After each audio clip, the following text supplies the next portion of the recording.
Natrium hidroksida atau NaOH merupakan bahan penting yang banyak digunakan dalam berbagai industri di Indonesia. NaOH dimanfaatkan pada industri kertas, tekstil, sabun, deterjen, pulp hingga industri kimia lainnya sebagai bahan baku maupun bahan pendukung produksi. Seiring berkembangnya industri di Indonesia, kebutuhan natrium hidroksida terus meningkat setiap tahunnya. Namun dalam produksi dalam negeri belum mampu memenuhi kebutuhan tersebut sehingga Indonesia masih harus mengimpor NaOH dalam jumlah besar. Oleh karena itu, pembangunan pabrik natrium hidroksida sangat penting untuk mengurangi ketergantungan impor serta mendukung perkembangan industri kimia nasional. Berdasarkan rancangan pabrik NaOH dengan kapasitas 75.000 ton per tahun menggunakan bahan baku natrium klorida melalui proses elektrolisis. Dalam proses pembuatan dari natrium hidroksida, di sini kita menggunakan natrium klorida. Nah, di sini natrium kloridanya yang digunakan berbentuk kristal putih dan itu memiliki kemurnian sebesar 98%. Nah, natrium klorida di sini dia disimpan dalam silo, tetapi natrium klorida di sini dia memiliki pengotor yakni kalsium dan magnesium. Nah, setelah kita menyimpan natrium klorida itu, natrium klorida akan diumpankan menuju mixing tank, tetapi dia akan diumpankan dengan screw conveyor dan juga akan diangkut menggunakan bucket elevator. Nah, pada mixing tank ini akan terjadi proses di mana di sini kita akan menggabungkan dari natrium klorida itu, dia akan dilarutkan menggunakan air proses dan juga akan digabungkan dengan hasil dari recycle natrium klorida yang tidak bereaksi dari reaktor 2, yakni reaktor elektrolisis. Nah, konsentrasi dari larutan NaCl ini akan keluar yakni sebesar 26%. Nah, setelah NaCl itu tersebut larutan NaCl tersebut akan diumpankan menggunakan pompa menuju reaktor 1. Nah, di sini kita akan pada reaktor ini kita akan mereaksikan pengotor-pengotor impuritas yang masih terkandung dalam brine atau dalam natrium klorida dengan natrium karbonat, natrium hidroksida dan juga barium klorida. Nah, untuk masing-masing dari bahan tersebut ada pada tank 1, tank 2 dan tank 3. Nah, reaktor yang digunakan di sini yakni adalah reaktor tangki alir berpengaduk. Impuritas utama dalam larutan brine di sini adalah ion kalsium, ion magnesium dan juga ion sulfat. Dengan mereaksikan dengan natrium karbonat, natrium hidroksida dan barium klorida yang akan terbentuk kalsium karbonat, magnesium hidroksida dan juga barium sulfat. Untuk larutan brine dengan impuritas berupa endapan kalsium karbonat, magnesium hidroksida dan juga barium sulfat, keluaran dari reaktor pertama akan diumpankan menuju ke filter press.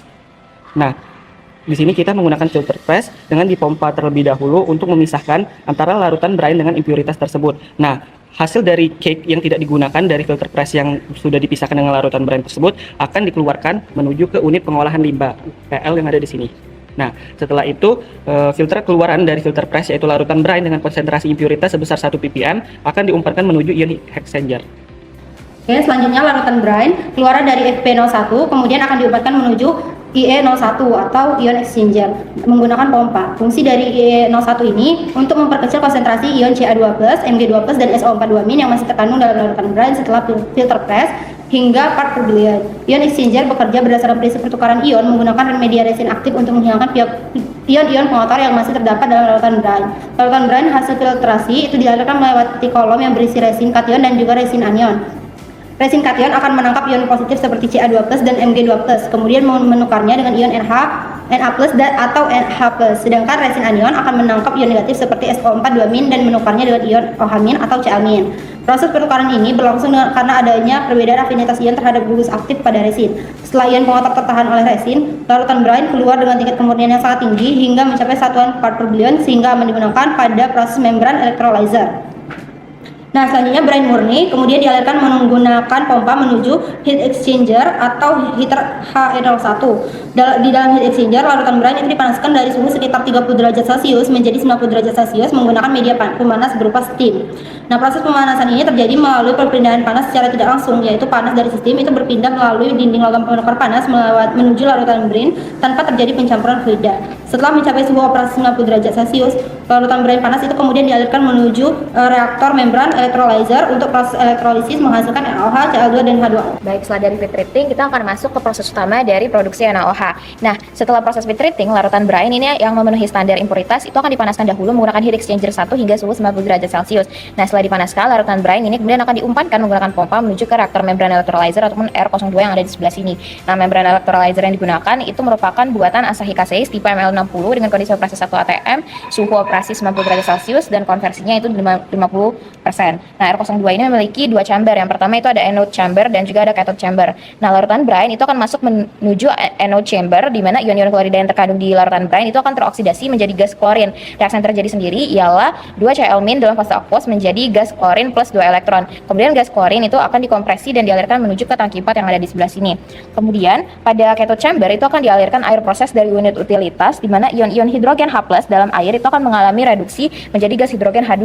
Reaksi yang terjadi sendiri ialah 2H+ dalam fase aqueous plus 2 elektron menjadi gas hidrogen. Nah, gas hidrogen kemudian akan dikompresi dan dialirkan menuju ke tangki 5 yang ada di sebelah sini. Selanjutnya, ion-ion natrium akan berpindah dari anoda ke katoda melewati membran yang selektif terhadap kation saja sehingga ion klorin itu tidak dapat melewatinya dan bereaksi dengan ion-ion hidroksida ataupun OH- menghasilkan natrium hidroksida dengan konsentrasi 32 sampai dengan 35%. Konsentrasi maksimal ataupun 50% itu dapat diperoleh dengan proses lanjutan yakni dengan evaporasi. Nah, pada R02 ini itu juga dilakukan efisiensi proses dengan cara recycle di mana larutan brine yang tidak terkonversi dengan konsentrasi 17% itu akan dialirkan kembali menuju ke mixing tank yang dimana digunakan sebagai pelarut padatan NaCl. Selanjutnya, keluaran dari reaktor 2 atau reaktor elektrolisis ini dipompakan menuju ke evaporator di mana larutan ini tuh berisi larutan NaOH yang berkonsentrasi 32%, di mana konsentrasi ini tuh masih terlalu encer sehingga perlu dipekatkan terlebih dahulu.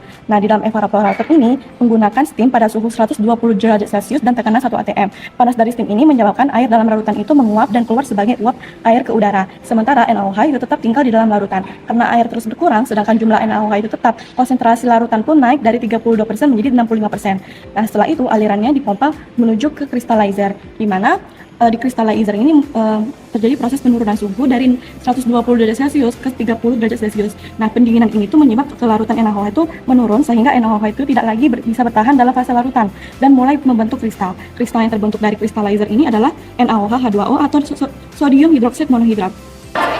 Keluar dari crystallizer menuju rotary dryer. Pada tahap ini, aliran yang keluar dari crystallizer masih berupa campuran antara kristal padat NaOH H2O dengan larutan NaOH jenuh yang belum sepenuhnya mengkristal.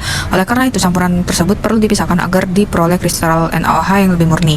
Di dalam crystallizer atau CR01, larutan NaOH 65% didinginkan hingga terbentuk kristal sodium hidroksida monohidrat atau NaOH H2O dengan ukuran sekitar 10 mesh. Kristal hasil pemisahan yang masih mengandung sedikit air sehingga selanjutnya dialirkan menuju screw conveyor menuju rotary dryer untuk proses pengeringan lebih lanjut. Kemudian untuk prinsip kerja dari rotary dryer atau RD01 berfungsi untuk mengurangi kadar air pada kristal NaOH agar diperoleh produk dengan kemurnian tinggi. Alat ini bekerja menggunakan prinsip kontak langsung antara padatan dengan udara panas di dalam silinder yang berputar perlahan. Kristal NaOH H2O yang masuk ke dalam rotary dryer akan terus terangkat dan jatuh akibat putaran tabung sehingga kontak antara kristal dan udara panas menjadi lebih merata. Udara panas yang kering dialirkan ke dalam alat yang akan menguapkan kandungan air yang masih menempel pada permukaan kristal. Uap air kemudian keluar bersama aliran gas, sedangkan kristal yang sudah kering keluar dari ujung rotary dryer. Melalui proses pengeringan ini, kadar air pada produk berhasil diturunkan hingga sekitar 0,5% sehingga diperoleh kristal NaOH dengan kemurnian sekitar 99,5% berat dan siap untuk di tahap penyimpanan. Kristal NaOH H2O keluaran rotary dryer RD01 dengan kadar air 0,5% weight total diumpankan menuju vibrating strainer untuk menyeragamkan ukuran kristal menjadi 10 mesh. Kristal yang tertahan pada ayakan atau oversize dialirkan menuju penampungan dan digunakan kembali untuk kebutuhan internal pabrik maupun sebagai umpan pada proses fine purification. Sedangkan kristal yang lolos dan ayakan dialirkan menuju cooling screw conveyor untuk didinginkan agar tidak menggumpal dan mengurangi penyerapan kelembapan.